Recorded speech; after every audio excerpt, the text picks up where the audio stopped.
Olá, como vai você? Hoje é um dia especial, hoje é sábado e nós estamos muito felizes em ter você em nossa companhia.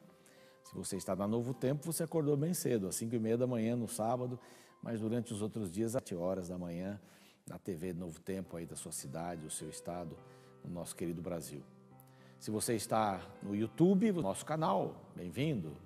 O canal do YouTube é Revivados por Sua Palavra NT, e se você não está, pode estar. E pode buscar o horário que você quiser. Inscreva-se no canal, clique no sininho para receber todas as novidades. Quando o programa novo vai ao ar, geralmente ele vai ao ar, o Davi coloca o programa todo dia à 00h01, já é do outro dia, né? Então você pode pegar aí a qualquer momento, fazer o seu horário, mas faça o seu horário. De preferência o primeiro horário do dia para você sair com o coração cheio da palavra de Deus, né? Para ser gentil, para ser Jesus para as pessoas. Também você pode estar nos vendo através do Facebook, da página da TV Novo Tempo. Ali você pode passar para os seus amigos também compartilhar.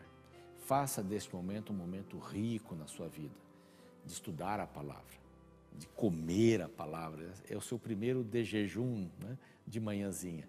Mas se você não puder fazer isso, ou perder um dia, o horário, não importa, faça durante o dia, ou tenha uma hora determinada durante o dia, meio-dia, meio-dia e meio, 1 hora, no almoço, ou à tardezinha, ou à noite, mas tem um horário.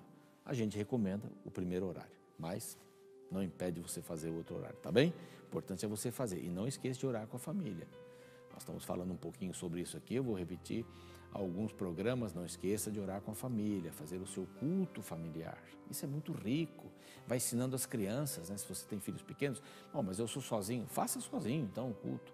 Faça com alguém por telefone, faça conosco aqui, sem problemas, mas faça o seu culto diário, é importante, com a família especialmente. E não coma assistindo televisão. Não faz bem. Você perde o momento da família quando as crianças vão contar o que fizeram em casa. E quando elas contarem para você, você está assistindo televisão, não é? Que não seja Novo Tempo, né? E aí é bem pior. Então você não vai dar atenção. Ah, papai, quero... Um momentinho, estou cansado, quero ver alguma coisa, quero distrair a cabeça. Isso não é família. Desculpa, não é família. Perdão mesmo. E um outro conselho que eu vou lhe dar, eu vou me atrever a lhe dar um outro conselho. Quando você for dormir, ou no seu quarto, não tenha televisão. O quarto é feito para dormir, para amar também, mas o quarto é feito para dormir. Assista a televisão, não faça da televisão a sua companheira é sua esposa, seu marido, seus filhos, seus pais, esses são seus companheiros, seus irmãos. Então, é apenas aqui, tá bom? Vamos para Hebreus, que maravilha hoje Hebreus, hein? Estamos começando essa carta, há uma confusão sobre a autoria da carta, então vamos dizer o autor da carta aos Hebreus. Eu gosto de pensar que foi Paulo, mas não quero entrar nesse mérito. Vamos dizer o autor da carta aos Hebreus. Onde eles moravam? Em qualquer lugar. Eram os hebreus, os judeus espalhados em todo o mundo. Então era uma carta universal para eles, não é? Era uma carta para todos os judeus que moravam em qualquer lugar. Por quê? Porque eles tinham que entender algumas coisas. Por isso que eu acho que Paulo se preocupou muito com isso, mas pode ser que alguém também tenha se preocupado ali. Mas Paulo se preocupou muito com essa questão da judaização do cristianismo, de tornar um cristão gentil, judeu de gentil, né? Podia ser grego, podia ser romano, podia ser o que quisesse, cretense e tal, não importa, era gentil. Então o gentil que se convertesse tinha que fazer algumas coisas que os judeus fizeram. Então vivia essa coisa, o santuário, mas o santuário vale ainda ou não vale, matar cordeiros, as leis cerimoniais, a importância delas e tal. Então o autor escreve esta carta para tirar estas dúvidas e para falar coisas assim muito seguras a respeito de quem era Jesus, que assumiu agora o novo sumo sacerdócio, como vítima, como ovelha, como cordeiro de Deus que tira o pecado do mundo. Depois, quando foi levado aos céus, como sumo sacerdote que intercede. Então, como é que funciona isso? Tem um santuário lá em cima, tem um santuário aqui embaixo, qual que é melhor? Qual o sacerdote que é melhor? O sumo sacerdote que é melhor?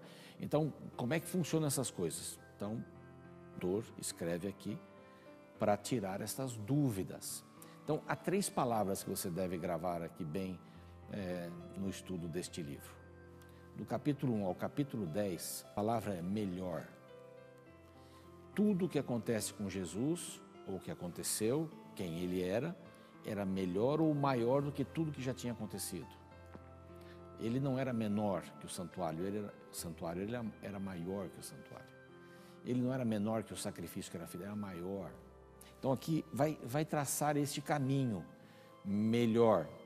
Depois, no capítulo 11, é crer, é fé. Essa é a palavra, fé, crer, crença. E no último, cuidado. Tenha cuidado com essas coisas. Nos últimos 2 capítulos, são 13 capítulos, 12 e 13, cuidado. São conselhos, mas os primeiros 10 capítulos, Jesus tem alguma coisa melhor. E já começa assim. Vamos ler aqui os primeiros versos para você sentir este clima. Havendo Deus outrora falado muitas vezes, de muitas maneiras aos pais pelos profetas, então aqui, ele falou de diversas maneiras aos pais, não é? Pelos profetas, está falando aqui dos patriarcas. Nestes últimos dias, falou pelo Filho, a quem constituiu o herdeiro de todas as coisas, pelo qual também fez o universo. Ele é melhor, ele é maior que os patriarcas. Não é? Por ele foi feito o universo. Ele é o autor da salvação, herdeiro de todas as coisas, não é? Ele é Deus. Assim, Jesus é Deus, é melhor que qualquer outra mensagem que tenha vindo ou que qualquer outra atuação que tenha vindo do passado. Ele é melhor que os patriarcas. Então é maior que Abraão, maior que Jacó, maior que Israel, né? Israel e Jacó. Maior que qualquer um. Claro, ele é a razão de toda a passada. Daqui para trás, do Antigo Testamento para trás, ele é a razão. Tudo acontece em função dele. A salvação do pecado lá no Jardim do Éden aconteceu em função dele. Quem era o cordeiro? Era ele. Ele era o cordeiro que tiraria o pecado do mundo. Tudo era uma sombra dele. O que é o mais importante? A sombra ou o objeto que faz a sombra? Não é? É uma coisa bastante interessante para a gente pensar. Então aqui, nesses primeiros versos aqui, nós vamos entender algumas coisas, que ele é maior do que os anjos. Ele, verso 3, que é o resplendor da glória, a expressão exata do seu ser, sustentando todas as coisas pela palavra do seu poder, depois de ter feito a purificação dos pecados, a morte, né, assentou-se à direita da majestade nas alturas, tendo tornado tão superior aos anjos, quanto herdou mais excelente nome do que eles. Então Jesus é maior do que os anjos. Jesus é maior do que os anjos. Há um contexto todo no livro de Hebreus que é parecido com o contexto, assim, no estilo de Romanos. Por isso que as cartas são do mesmo autor, eu acho. Romanos é um tema só. E Hebreus também é um tema só. Então, se você puder ler de uma vez, vale a pena para entender bem. Mas vamos com um capítulo por dia aqui. Mas ele é maior que os anjos. Os anjos são ministros. Pois a qual dos anjos disse jamais, tu és meu filho, hoje te gerei. Essa é uma frase lá do Antigo Testamento, de Salmos, capítulo 2, verso 7. Tu és meu filho, hoje te gerei. Falando para Salomão. Não é? É a entronização do rei. Não quer dizer aqui que Jesus foi gerado por Deus. Está usando um texto lá do Antigo Testamento que quer dizer entronização. É maior. É maior do que os anjos. Essa frase nunca foi dita para ninguém, a não ser para Jesus. Eu lhe serei pai e ele me será filho, concluindo aqui Salmos 2. E novamente, ao introduzir o primogênito no mundo, diz, e todos os anjos de Deus. Primogênito, alguns vão dizer assim, então Cristo nasceu, né? Foi o primeiro a nascer. Deus o fez a partir dele. Não. Primogênito na sua espécie. Ele era uma espécie única. Não tem. Ele seria então um bom anjo. Ele seria igual a Lúcifer. E não é igual a Lúcifer. O anjo de luz. Ele não é qualquer demônio, não é igual a nada, nem a um homem. Ele foi criado por Deus? Não foi. Ele é Deus, ele criou. E já Paulo já vai dizendo isso aqui, que tudo foi feito por ele, aqui no verso 2. O universo todo foi feito por ele. Então, ele aqui é maior do que os anjos. E ele vai repetindo esse tipo de coisa. Não são todos eles espíritos ministradores enviados para serviço a favor da salvação, dos que herdam a salvação? Esses são os anjos, mas ele é superior.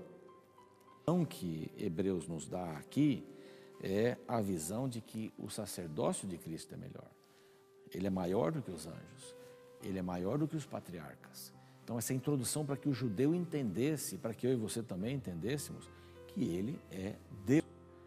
Tudo o que acontece no santuário, nós vamos ver aqui mais especificamente, bem detalhado, o autor aqui vai fazendo umas comparações maravilhosas para você e eu entendermos isso, mas ele é maior, nada é igual a ele. Ele é maior do que qualquer coisa. Os anjos são ministradores e vão nos ajudar de maneira, mas não vão nos salvar, porque o ministério dele é maior do que o ministério dos anjos. Os anjos são ministros, mas ele é maior. Não foi dito aos anjos, a nenhum anjo, né? Esse meu filho eu te gerei, né? Para este propósito de ser o primogênito da salvação, né? Da criação e da salvação. Então, o autor aqui dá a entender para nós, a princípio, que nós temos em Cristo alguém que pode nos salvar. Você está carregando pecados, culpas de alguma coisa que fez no passado, leva para Jesus. Ele é o suficiente Salvador. E nós vamos ler isso daqui para frente. Ele é o suficiente Salvador. Tenha um dia feliz. Eu vou estar orando por você, para que você possa desfrutar desse dia da melhor maneira possível. Se estiver perto do Morumbi, vá visitar a gente. Estarei pregando hoje na rua Almanza 155, lá no Morumbi. Faço questão, se você puder ir, me dá um abraço lá, tá bom? Quero abraçá-lo. Deus te abençoe. Minha oração por você é essa. Vamos reconhecer a Deus como nosso Salvador, Libertador, que Ele vai nos ajudar a nos sentirmos livres das culpas, dos pecados, quando os levarmos aos seus pés na cruz. Suficiente Salvador. Até o próximo encontro. Um abraço.